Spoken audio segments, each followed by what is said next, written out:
మీకు ఇంకో మాట కూడా చెప్పరా, మేము ఎప్పుడు పచ్చళ్ళు పెట్టుకోం, కానీ మా ఇంట్లో 5-6 రకాల పచ్చళ్ళు ఉంటాయి.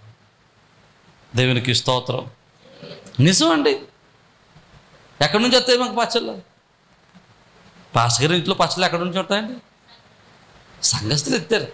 ఎవరో పచ్చడి పెట్టుకున్నా ఓ బాక్సుడు పచ్చడి అంటూ నేను పంపించాలా అనుకోకండి, ఆల్రెడీ పంపించినవి ఉన్నాయి చాలా. దేవునికి స్తోత్రం. పంపించిన వాళ్ళ గురించి నేను మాట్లాడతలే సుమా, పంపించిన వాళ్ళ గురించే మాట్లాడుతున్నా. ఉన్నాయి పచ్చళ్ళు ఉన్నాయి. నిమ్మకాయ పచ్చడి ఉంది, ఉల్లి పచ్చడి ఉంది, ఇంకోటి ఏమున్నాయి, ఆవకాయ పచ్చడి ఉంది, మాకాయ పచ్చడి ఉంది, ఉన్నాయి 4-5 పచ్చళ్ళు ఉన్నాయి. దేవునికి స్తోత్రం. మాకు అరటి తోట లేదు, చక్కగా అరటిపళ్ళు తింటున్నాం. మాకు బొబ్బాయి తోట లేదు, బొబ్బాయికాయలు తింటున్నాం. సీతాఫలాలు తోట లేదు, సీతాఫలాలు తింటున్నాం. రామఫలాలు చెట్లు లేవు, రామఫలాలు తింటున్నాం. అన్నీ తింటున్నాం. మా ఇంట్లో కొయిట వాళ్ళు ఎవరు లేరు, కొయిట కాఫీ తాగుతున్నాను. నిజం. మా ఇంట్లో కొయిట వాళ్ళు ఎవరు లేరు, కొయిట గ్రీన్ టీ వాడుతున్నాను. అర్థమైతే దేవునికి స్తోత్రం. మా ఇంట్లో కొయిట వాళ్ళు ఎవరు లేరు, నేను కప్పుకునే దుప్పలంటే కొయిట అయ్యాయి. కారణం ఏంటంటే ఇవన్నీ ప్రేమతో సంఘము సహకరించినయే, సంఘము ప్రేమతో బహుకరించినయే. నేనంటాను, మీ ప్రేమ మమ్మలను సంఘములో సేవలో బలవంతులుగా మార్చుతుంది. నమ్మితే దేవునికి స్తోత్రం చెప్దామా? హల్లెలూయా. ప్రియమైన దేవుని బిడ్డలారా, జాగ్రత్తగా ఆలోచన చేస్తే గాయులో ఉన్నటువంటి ఒక మంచి లక్షణం ఏంటయ్యా అంటే సేవకుణ్ణి ప్రేమించటం, సేవను ప్రేమించటం, సేవకు సహకరించటం.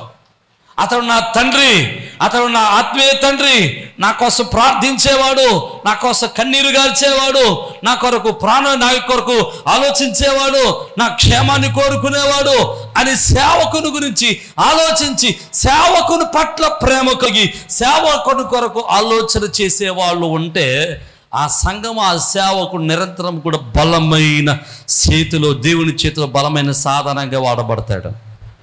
నమ్మితే దేవునికి స్తోత్రం చెబుదాం. హల్లెలూయా. ఈరోజు జాగ్రత్తగా వినండి. యేసుక్రీస్తు ప్రభుల వారు ఆ యొక్క పట్టణంలో, బేతనీ అనే పట్టణంలో బలమైన సేవ చేయడానికి గల కారణం ఏంటో తెలుసా? బేతనీలో ఆయన చేర్చుకున్న కుటుంబం ఉంది. ఎవరా కుటుంబము? మార్తా మరియు లాజరుల కుటుంబం. అందుకని లాజరు చనిపోతే ఆయన కోసం లాజరు కోసం కన్నీరు గార్చాడు ఆయన. కారణం ఏంటో తెలుసా? క్రీస్తు వారి యొక్క పరిచర్యకు వారి ధనముతోనూ, వారి సమయముతోనూ, వారి ఆస్తితోనూ దేవుణ్ణి ప్రేమించి ఆయన సేవ కొరకు ఖర్చు పెట్టినవా. దేవునికి స్తోత్రం చెబుదాం. హల్లెలూయా. సంఘంలో ఎవరికైనా బాధ కలిగితే, ఎవరికైనా కష్టం కలిగితే మాకు కలిగినంత బాధ కలుగుద్ది. కారణం ఏంటో తెలుసా? మీరు చూపించేటువంటి ప్రేమ. నమ్మిన వాళ్ళు దేవునికి స్తోత్రం చెబుదామా? హల్లెలూయా. ప్రియమైన దేవుని బిడ్డలారా, గాయులో ఆత్మలో వృద్ధి చెందిన అనేటువంటి ఆ యొక్క వ్యక్తులు, ఆత్మలో వృద్ధి చెందినవాడు, ఆత్మలో వర్ధిల్లిన వాని యొక్క లక్షణం ఏంటంటే అంటే సేవకుని ప్రేమించటం. మీలో ఒకటి సేవకుని ప్రేమించే లక్షణం ఉందా? సేవకునికి సహకరించే లక్షణం ఉందా? సేవకుని చేయూతనిచ్చే లక్షణం ఉందా? మీరు ఆత్మలో వర్ధిల్లుతున్నారు అని అర్థం. నా మాటలు అర్థమైతే దేవునికి స్తోత్రం చెబుదాం. హల్లెలూయా. సేవకుని సహకరించే మనస్సు లేదా? సేవకునికి సహకరించే ఆలోచన లేదా? సేవకునికి సహకరించే బుద్ధి లేదా? సేవకునికి చేయూతనిచ్చే అవకాశం లేదా? నువ్వు ఇంకా ఆత్మీయలో వర్ధిల్లడం లేదు, నువ్వు ఇంకా ఆత్మలో వర్ధిల్లవలసిన వాడివై ఉన్నావు. నా మాటలు అర్థమైతే దేవునికి స్తోత్రం చెబుదామా? హల్లెలూయా. ఇక రెండవ లక్షణాన్ని మనం జ్ఞాపకం చేసుకుందాం. రెండవ లక్షణాన్ని మనం చూస్తే 2వ వచనంలో 3వ వచనంలో అంటాడు, నీవు సత్యమును అనుసరించి నడుచుకునిచున్నావు. గాయు గురించి రాస్తూ ఉన్నాడు. గాయు, నువ్వు నా ప్రియుడవు, ప్రియుడా అని సంబోధిస్తూ రెండవది అంటాడు, నువ్వు సత్యమును అనుసరించి నడుచుచున్నావు. సత్యం అంటే వాక్యము, సత్యం అంటే క్రీస్తు, సత్యం అంటే ఆయన మాటలు. దేవుని యొక్క వాక్యమును అనుసరించి నడవడం. ఆత్మలో వర్ధిల్లేవాడు ఏం చేస్తాడయ్యా అంటే వాక్యాన్ని అనుసరించి నడవడం ప్రయత్నం చేస్తాడు. దేవునికి స్తోత్రం. ఎలాగండి? వాక్యాన్ని అనుసరించి నడుస్తాడు, వాక్యములో నడుస్తాడు, వాక్యాన్ని అనుసరించి జీవిస్తాడు, వాక్యమునకు లోబడి బ్రతుకుతాడు, వాక్యాన్ని అనుసరించి తన జీవితాన్ని కట్టుకోగలుగుతాడు. ఈరోజు నన్ను ఈ మాట చెప్పడం వాడి ప్రియమైన దేవుని బిడ్డలారా, జాగ్రత్తగా ఒకసారి ఆలోచన చేస్తే గాయు అనేటువంటి ఈ వ్యక్తి దేవుని యొక్క వాక్యాన్ని అనుసరించి జీవించేవాడట. మనం ఏం చేస్తాం? మనలో ఎంతమంది వాక్యాన్ని అనుసరించి నడుస్తారండి? మనం ఎలాంటి వాళ్ళమో తెలుసా అండి? మనం ఎలాంటి వాళ్ళమో తెలుసా? సాంప్రదాయానికి ఆరాధనకు రావడం. ఎవరింటికాడ గృహ కొడుకు పెట్టుకుంటే ఆ ఇంటికాడ వాళ్ళు బాధపడతారేమో అని చెప్పి ఆ ఇంటికి వెళ్ళడం, అంతేగాని ప్రార్థనకు వాక్యం కోసం వచ్చేవాళ్ళు తక్కువ, వాక్యం నేర్చుకోవడం కోసం వచ్చేవాళ్ళు తక్కువ, వాక్యం విని జీవితాన్ని మార్చుకునే వాళ్ళు ఇంకా తక్కువ, వాక్యాన్ని విని తమ జీవితాన్ని కట్టుకునేవారు ఇంకా తక్కువ. మనం ఎలా ఉంటామంటే ఆత్మలో వర్ధిల్లం. మనం ఎందుకు వర్ధిల్లలేకపోతున్నాం అంటే వాక్యాన్ని విని వాక్యానుసారంగా మన బ్రతుకులు కట్టుకోలేకపోతున్నాం. నా మాటలు అర్థమైతే దేవునికి స్తోత్రం. వాక్యాన్ని వింటామంతే, కానీ వాక్యాన్ని అనుసరించి మన బ్రతుకులు కట్టుకోం, వాక్యానుసారంగా మన జీవితాలు మలుచుకోం. వాక్యం ఏదైనా మనలో ఉన్న లోపాలు ఎత్తి చూపించినప్పుడు పాస్టర్ గారు నా లోపాలను ఎత్తి చూపించాడంటే తప్ప ఒకవేళ ఆ లోపాన్ని సరి చేసుకోవడానికి ప్రయత్నం చేయం. మీకు మంచి మాట చెబుతాను, జాగ్రత్తగా వినడానికి ప్రయత్నం చేయం. ఒక రాతిని పట్టుకెళ్ళి శిల్పి చేతిలో పెట్టాం. ఆ శిల్పి ఏం చేశాడంటే ఆ రాతిని ఒక శిలగా మార్చాడు. ఇప్పుడు ఆ శిలగా మార్చినటువంటి ఆ రాతిని ఇంతకుముందు రాతిలాగా చూస్తామా? ఒక రాయిలా చూస్తామా? ఒక శిల్పంలా చూస్తామా? ఇంతకుముందు రాయి పట్టుకెళ్ళినప్పుడు అశ్రద్ధగా పట్టుకెళ్ళి ఉంటాం. ఇంతకుముందు రాయి పట్టుకెళ్ళినప్పుడు పెద్ద లెక్క లేకుండా పట్టుకెళ్ళి ఉంటాం, గౌరవం లేకుండా పట్టుకెళ్ళి ఉంటాం. కానీ ఆ రాయి శిల్పంగా మార్చబడిన తర్వాత దానికి మనం ఏం చేస్తామండి? గౌరవిస్తాం, ఘనతనిస్తాం కదండి.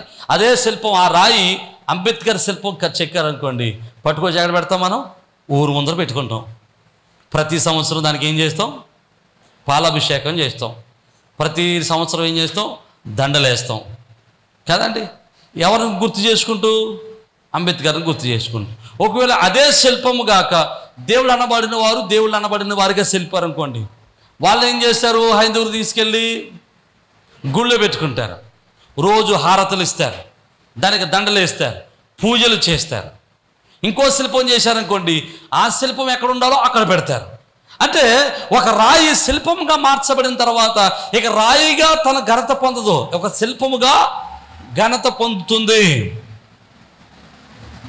అలాగే మన జీవితాలు కూడా రాతి వలె ఉన్న మన జీవితాల్ని వాక్యం విని వాక్యానుసారంగా మనం చెక్కుకుంటే, వాక్యాన్ని అనుసరించి మన జీవితాలు కలుపుకుంటే, వాక్యానుసారంగా మన బ్రతుకులు మార్చుకోగలిగితే, వాక్యానుసారంగా మన బ్రతుకులు నిలబెట్టుకోగలిగితే, వాక్యానుసారంగా మన జీవితాలు చెక్కుకోగలిగితే, వాక్యానుసారంగా మన బ్రతుకులు నిలబెట్టుకోగలిగితే, దేవుడి చేతులు ఒక శిల్పంగా మనం చెక్కబడితే మన జీవితాలు ఘనంగాను ఆశీర్వాదకరంగా మార్చబడతాయి. నమ్మితే దేవునికి స్తోత్రం చెప్తాం. హల్లెలూయా. వాక్యం మనల్ని ఎలా మార్చుతుందో తెలుసండి? క్రీస్తు స్వారూప్యంలోనికి మార్చుతుంది మనల్ని. ఎలాగా? క్రీస్తు స్వారూప్యంలోనికి మార్చుతుంది. కానీ మనం ఏం చేస్తాం? నేను ఎప్పుడు ఎలాగున్నానో అలాగే ఉంటాను, ఎప్పుడు ఎలా బ్రతికాను అలాగే బ్రతుకుతాను, ఇంతకుముందు ఎలాగున్నాను ఇప్పుడు అలాగే ఉన్నాను అన్నట్టు జీవిస్తాం. అది ఆత్మీయ పరిపక్వత కాదు.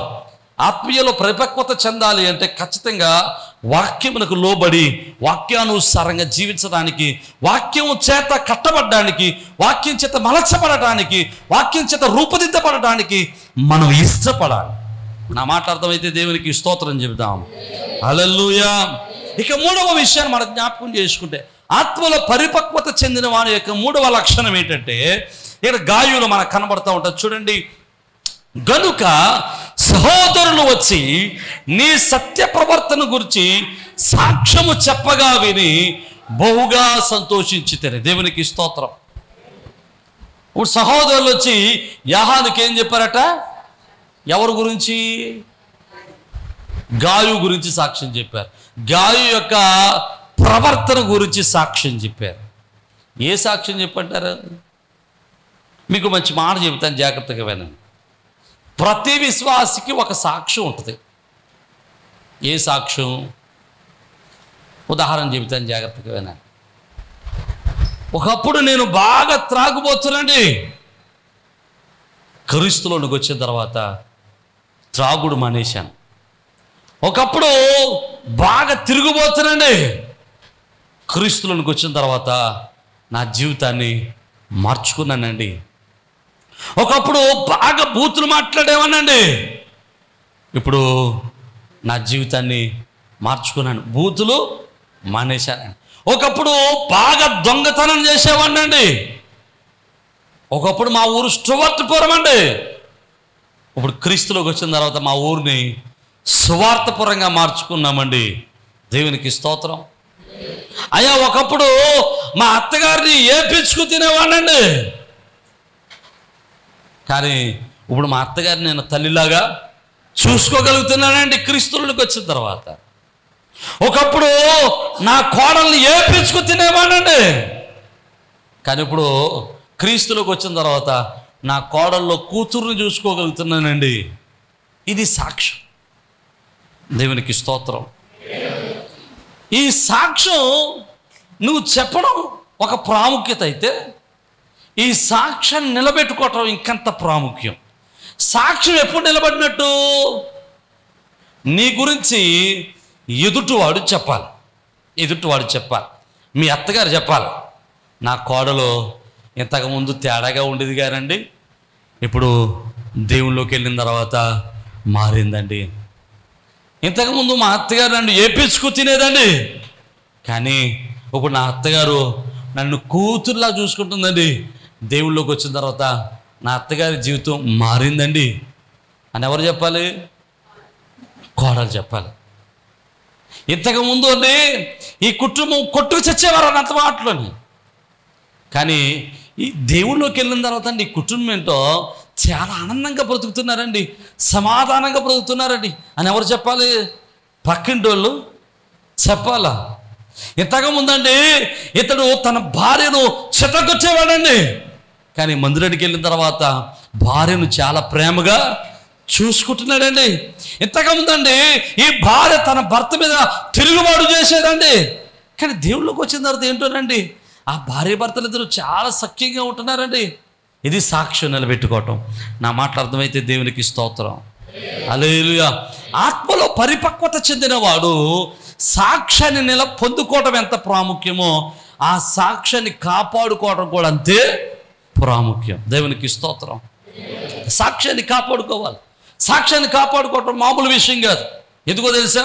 కొన్ని సార్లు మనం నచ్చని వాళ్ళు మన మీద నిందలు వేయొచ్చు, మనం నచ్చని వాళ్ళు మనల్ని అవమానపరచవచ్చు, మన యొక్క క్యారెక్టర్ని దిగజార్చేటట్టు మాట్లాడవచ్చు. మాట్లాడతారు. ఎందుకు మాట్లాడరు? నా గురించి కూడా మాట్లాడిన వాళ్ళు ఉన్నారు చాలామంది. ఇది పాస్టరా అన్న వాళ్ళు కూడా ఉన్నారు. కానీ మీకు విషయం పెట్టినా వాళ్ళు ఒక్క మాట అంటే వాళ్ళు ఎంతోమంది ఆ మాట విని అలాంటిడు కాదేమో, ఎదవేమో ఇడు పాస్టర్గా ఉన్నాడు కానీ అనుకుని ఉంటారు. వాళ్ళు అలాగ అనుకుంటున్నారు కానీ నా ఇష్టానుసారంగా నేను ఉంటే సాక్ష్యాన్ని పోగొట్టుకుంటాను. కానీ నా జీవితాన్ని సాక్ష్యాన్ని కాపాడుకోవడం ఏంటంటే ఎవడైతే ఆ మాట్లాడినాడో వాడే ఆడేంటంటే మిమ్మల్ని అలాగన్నాడు అనాలి. అది నేను సాక్ష్యం నిలబెట్టుకోవటం. నా మాట అర్థమైతే దేవునికి స్తోత్రం. హల్లెలూయా. ప్రియమైన దేవుని బిడ్డలారా, జాగ్రత్తగా వినాలి, జాగ్రత్తగా వినాలి. సాక్ష్యాన్ని కాపాడుకోవడం చాలా ప్రాముఖ్యం. మీకు విషయం చెప్తాను, జాగ్రత్తగా వినండి. ఒక మాట చెబుతాను, జాగ్రత్తగా వినండి. ఒకసారి ఒక అన్య కుటుంబానికి చెందినటువంటి రైతు, నేను రోడ్డు మీద ఏదో పని మీద వెళ్తుంటే నన్ను ఆపి మాట్లాడడం మొదలుపెట్టాడు. ఏయో విషయాలు మాట్లాడుకుంటున్న సమయంలో ఆయన మాట్లాడుతూ ఆ వ్యక్తి, మీకు ఒక కుటుంబం గురించి చెప్పాలి గారు అన్నాడు. ఎవరండి అన్నాడు. పలానా కుటుంబం అన్నాడు. ఏమన్నా అన్నా? ఆ కుటుంబం ఎలాంటిదో తెలుసా అండి? మీ సంఘంలో ఆ కుటుంబము చాలా బలమైన కుటుంబం. బలమైన కుటుంబం అలా ఏం చేస్తాం నాకు తెలియదు, కానీ వాళ్ళు చాలా భక్తి కలిగిన కుటుంబం అండి. ఎందుకంటే నా తోటలోనికి వారి గేదెలు మేపుకోవడానికి వస్తారు. వాళ్ళ గేదెలు మేపుకోవడానికి వస్తారు. నా తోటలో చాలా అబేజ్ ఉంటుంది, చాలా పళ్ళ తోటలు ఉంటాయి, పళ్ళ వృక్షాలు ఉంటాయి, చాలా కూరగాయలతో చెట్లు ఉంటాయి. కానీ ఎప్పుడూ ఏ చెట్టు మీద కాయను ముట్టుకోలేదు. అంతేకాదు, నా తోటలో కొబ్బరికాయలు పడితే ఆ కొబ్బరికాయలు వాళ్ళు కనబడిన కాయల్లో ఏరి ఒక చోట పెట్టి దాని మీద 2 కొబ్బరాకులు వేసి నాకు కనబడితే నాకు చెబుతారు, పలానా చెట్టు దగ్గర కొబ్బరికాయలు వేసి ఆకులు వేసి పెట్టాను, తీసుకోండి అని చెబుతారు. నాకు తెలిసిండి ఇప్పుడు వరకు ఎప్పుడు కూడా నా తోటలో ఒక్క కాయ కూడా వాళ్ళు పడ్డా కాయ కూడా పట్టుకెళ్ళలేదు అని ఎవరు చెప్పారు? ఆ ఇంట్లో వాళ్ళు చెప్పలేదు. మేము ఎప్పుడు ఆ తోటల కాయలు తేవండి, మేము ఎప్పుడైతే తేవండి అని వాళ్ళు చెప్పలేదు. ఎవరు చెప్పారు? రైతు చెప్పాడు. ఇది సాక్ష్యాన్ని కాపాడుకోవటం. నా మాట అర్థమైతే దేవునికి స్తోత్రం. నీ గురించి నువ్వు చెప్పుకోవడం కాదు సాక్ష్యం. నీ గురించి ఎవరు చెప్పాలి? లోకం చెప్పాలి. నీ గురించి నీ ఇంటివారు చెప్పాలి, నీ గురించి నీ ప్రక్కవారు చెప్పాలి, నీ సమాజం చెప్పాలి. నీ గురించి సాక్ష్యం. పరిపక్వత చెందినటువంటి క్రైస్తవ ఆత్మీయ జీవితంలో సాక్ష్యాన్ని కాపాడుకోవడం చాలా ప్రాముఖ్యం. ఈరోజు నేను అంటాను, నీ ప్రవర్తన గురించినటువంటి సాక్ష్యం ఎలాగుంది? నీ ప్రవర్తన గురించినటువంటి సాక్ష్య జీవితం ఎలాగుంది? నువ్వు చెప్పుకోవడంలోనే ఉందా సాక్ష్యం? లేకపోతే ఇతరులు ఎవరైనా నీ గురించి మంచి సాక్ష్యము చెప్పగలుగుతున్నారా? నా మాట్లాడతామైతే దేవునికి స్తోత్రం. హల్లెలూయా. గాయులో మనము అభివృద్ధి చెందినటువంటి ఆత్మీయ జీవితంలో గాయులో కనబడేటువంటి ఒక మంచి లక్షణం ఏంటంటే అతడు సాక్ష్య జీవితాన్ని కాపాడుకున్నవాడు, సాక్ష్యము పొందినవాడు, మంచి సాక్ష్యము పొందినటువంటి వాడు. నా మాట అర్థమైతే దేవునికి స్తోత్రం చెబుదాం. హల్లెలూయా. ఇక 4వది గాయులో కనబడే మరొక మంచి లక్షణం ఏంటంటే 5వ వచనం అంటాడు, వారు పరదేశులైనను సహోదరులుగా ఉన్న వారికి నీవు చేసినదల్లా. అదే అతడు సంఘములో ఉన్న వారికి ఉపచారం చేస్తున్నాడు, సహకారం చేస్తున్నాడు, పరిచర్య చేస్తున్నాడు. ఆత్మలో వర్ధిల్లిన వాడు ఏం చేస్తాడంటే తోటి విశ్వాసికి సహకారుడిగా ఉంటాడు. నా మాటలు అర్థమైతే దేవునికి స్తోత్రం. ఆత్మలో వర్ధిల్లి వాడు ఏం చేస్తాడు? తోటి విశ్వాసికి సహకారుడిగా ఉంటాడు, తోటి విశ్వాసిని బలపరుస్తాడు, ఆకలితో వాడికి అన్నం పెడతాడు, కష్టాల్లో ఉన్నవాడు పక్కన నిలబడతాడు. వాడు మా ఇంటికి వచ్చాడు నేను రాటకే అనుకోడు. మనం ఏమనుకుంటాం? వాడు మా ఇంటికి వచ్చాడు ఏంటంటే నేను రానా, వెళ్తే మీరు ఎలా అంట. ఆత్మల పరిపక్వత చెందడం అంటే ఏంటో తెలుసా? వాడు ఎలాంటి వాడైనాను, ఒకవేళ నిన్ను తిట్టిన వాడైనా, నిన్ను కొట్టిన వాడైనా, నిన్ను బాధ పెట్టిన వాడైనా, వాడు ఆపదలో ఉంటే వానికి సహకరించే మనస్సు మనం కలిగి ఉండాలి. నమ్మిన వారు దేవునికి స్తోత్రం చెబుదాం. హల్లెలూయా. అదే ప్రభువారు అంటాడు, నిన్ను వలె నీ పొరుగు వారిని ప్రేమించాలి, నిన్ను వలె నీ పొరుగు వారిని ప్రేమించాలి. జాగ్రత్తగా ఆలోచన చేస్తే మన జీవితాన్ని మనం పరిశీలన చేద్దాం. ఆత్మలో పరిపక్వత చెందడం అంటే తోటి విశ్వాసంతో మంచి సంబంధాలు కలిగి ఉండాలి. ఇక 5వది ఇక మనం చూస్తే విశ్వాసులకు మాదిరిగా ఉండాలి. మాదిరిగా అంటే మనల్ని చూసుకుని 10 మంది భక్తిని నేర్చుకోవాలి. దేవునికి స్తోత్రం. ఆరిపోతున్నటువంటి పొయ్యిలో మండే పుల్లగా ఉండాలి. అర్థమైందా మాట? మండే పుల్ల ఇంకో పుల్ల ఏం చేస్తుంది? మండించగలదు. నిన్ను చూసి మరొక విశ్వాసి ఆత్మలో మండింపబడాలి. అమ్మ ఎంత ప్రార్థన చేస్తుందో నేను కూడా అలాగే ప్రార్థన చేయాలనిపించాలి. అమ్మాయి ఎంత పరిచర్య చేస్తుందో నేను కూడా పరిచర్య చేయాలి. అమ్మాయి ఎంత బాగా ఉంటుందో మధురలో, ఎంత భక్తి కలిగి ఉంటుందో నేను అలాగే ఉండాలి. ఆవిడ దేవుడు అంటే ఎంత భక్తి భయభక్తులు కలిగి ఉంటుందో నేను అలాగే ఉండాలి అనిపించాలి. అంటే ఈ ప్రక్కవాడికి మనం మాదిరిగా ఉండగలగాలి. మాదిరి కలిగిన జీవితాన్ని మనం జీవించగలగాలి. అర్థమైతే దేవునికి స్తోత్రం చెబుదాం. హల్లెలూయా. అంతేగా అందరు చూసి నువ్వు నేర్చుకోవడం కాదు, వాళ్ళని చూసి నువ్వు చల్లారిపోవటం కాదు. నీ మండింపు అనేక మందిని మండించేదిగా ఉండాలి. ఆమేన్, హల్లెలూయా. నువ్వు ఎక్కడ కూర్చుంటే అక్కడ మండింపబడాలి, ఆత్మలో మండింపబడాలి, క్రీస్తులో మండింపబడాలి, పరిచర్యలో మండింపబడాలా, దేవుని కొరకు మండింపబడాలా. నా మాటలు అర్థమవుతున్న వారు దేవునికి స్తోత్రం చెబుదాం. హల్లెలూయా. ఆత్మలో పరిపక్వత చెందిన వారి యొక్క 5 లక్షణాలు. మొదటిది, సేవకుని ప్రేమించేవాడై ఉండాలి. రెండవది, వాక్యానుసారమైన జీవితాన్ని కలిగి ఉండాలి. మూడవది, మంచి సాక్షి జీవితాన్ని కలిగి ఉండాలి. నాలుగవది, తోటి విశ్వాసులకు సహకారులుగా ఉండాలి. ఐదవది, విశ్వాసులకు మాదిరిగా ఉండాలి. ఈ 5 లక్షణాలను మనం కలిగి ఉండగలిగితే అది మన ఆత్మీయ పరిపక్వతకు సాదృశ్యంగా కనబడతా ఉంటుంది. ఈ 5 లక్షణాలు కలిగి ఉన్నటువంటి ఈ యొక్క గాయు యాహాన్ అంటాడు, అయా నువ్వు ఆత్మలో పరిపూర్ణుడవు అంటాడు. దేవునికి స్తోత్రం చెప్దాం. హల్లెలూయా. ఆత్మలో పరిపూర్ణుడైనటువంటి గాయులో ఈ 5 లక్షణాలు ఉన్నాయి. నువ్వు ఈరోజు పరిపూర్ణుడివా కాదా? నీ గురించి ఎవరో చెప్పొద్దు, నీ గురించి నువ్వే పరిశీలన చేసుకో.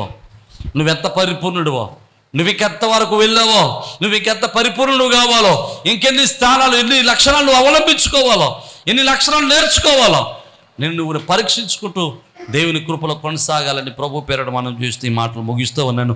ప్రభు గాయు వంటి పరిపూర్ణమైనటువంటి ఆత్మీయ జీవితాన్ని మనందరికీ దయచేసి తన కృపలో బలపరచును గాక.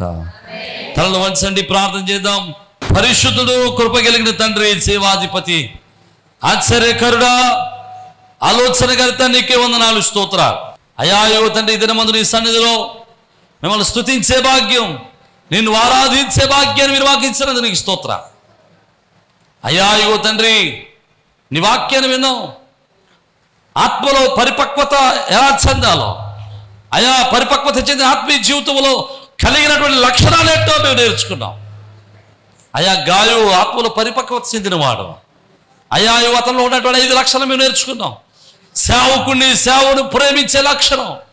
అయా తండ్రి నాయన, వాక్యాన్ని బట్టి తనను తాను మలుచుకున్నటువంటి లక్షణం. అయా తండ్రి, మంచి సాక్ష్యం పొందినటువంటి లక్షణం. అయా తోటి వారికి సహకరించేటువంటి లక్షణం, విశ్వాసులకు మాదిరిగా ఉన్నటువంటి లక్షణం గాయు కలిగి ఉన్నాడు. అటువంటి లక్షణాలు మేము కూడా కలిగి ఉండడానికి సహాయం చేయండి. అయా వాక్యం వింటున్న ప్రతి బిడ్డను మీ చేతులకు అప్పగిస్తున్నాం. టీవీలో వాక్యం వింటున్న ప్రతి బిడ్డను బట్టి ప్రార్థన చేస్తున్నాం.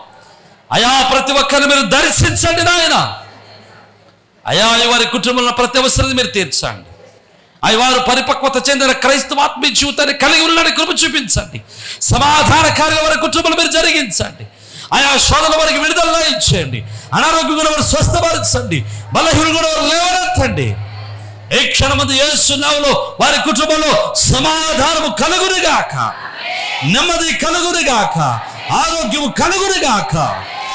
నీ కృప చేత వారిని బలపరచమని యేసు పరిశుద్ధ నామమును బట్టి మిమ్మల్ని స్తుతించి వేడుకొనుచున్నాము మా పరమ తండ్రి.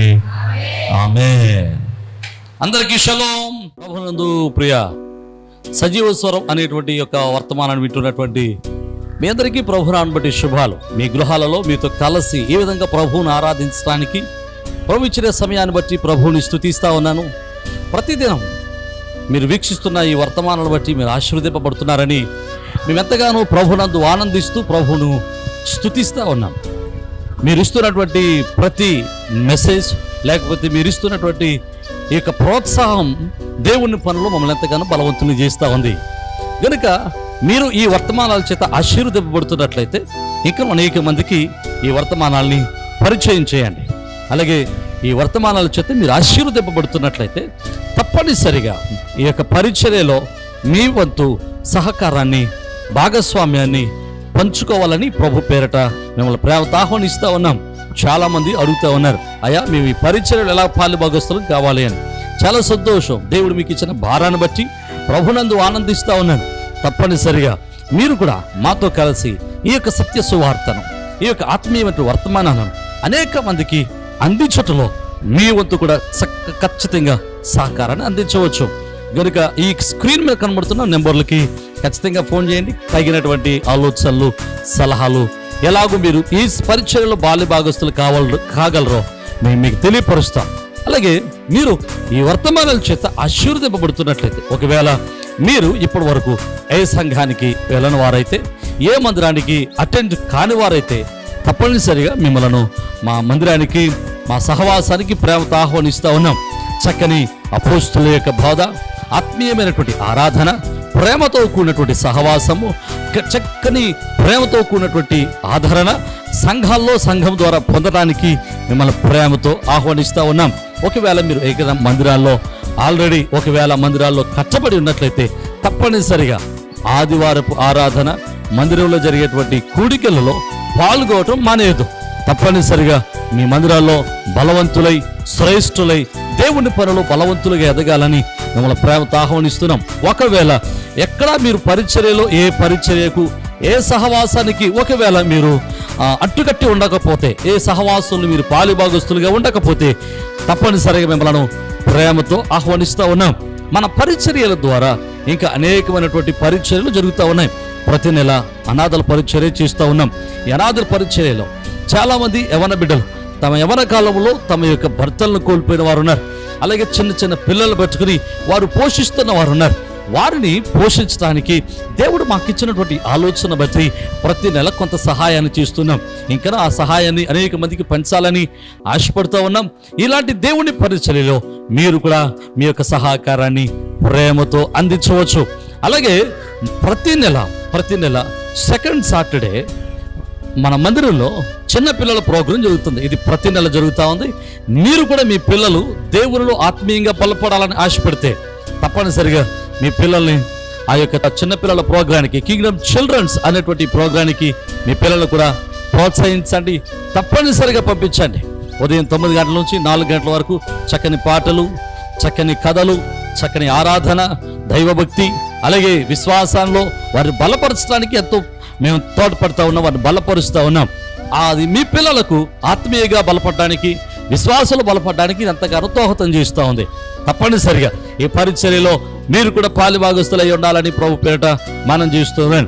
అలాగే ఇండియా ప్రేయర్ లీగ్ అనేటువంటి ఒక ప్రార్థనా సహవాసాన్ని నడిపిస్తూ ఉన్నాం. మిమ్మల్ని కూడా ప్రేమతో ప్రార్థనా సహవాసంలోనికి ప్రేమతో ఆహ్వానిస్తూ ఉన్నాం. తప్పనిసరిగా మీరు ఫోన్ చేయండి, తగిన విషయాలన్నీ మీతో పంచుకుంటా.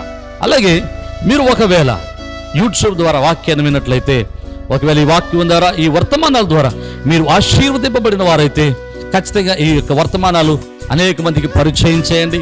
ఈ యొక్క వర్తమానాలని మీరు అనేక మందికి పరిచయం చేసి ఈ యొక్క పరిచర్యలో మీరు కూడా తప్పనిసరిగా పాలుభాగస్తులు కావాలని, పరిచర్యలో మీరు కూడా తప్పనిసరిగా చేతులు కలిపి దేవుని యొక్క రాజ్య వ్యాప్తిలో ప్రయాసలో మీరు కూడా మాతో కలిసి రావాలని ప్రేమతో ఆహ్వానిస్తూ ఉన్నాం. ఒకవేళ మీరు రావాలి అనుకుంటే తప్పనిసరిగా మీ విషయాలు మాకు తెలియపరచండి. మీ కొరకు, మీ కుటుంబాల కొరకు, మీ బిడ్డల కొరకు మేము అనునిత్యం ప్రార్థన చేస్తున్నాం. ప్రభు కృప మీకును, మీ కుటుంబాలకును, మీ బిడ్డలకును ఎలా తోడై ఉండి మిమ్మల్ని స్థిరపరిచి ఆదరించును గాక. ఆమేన్.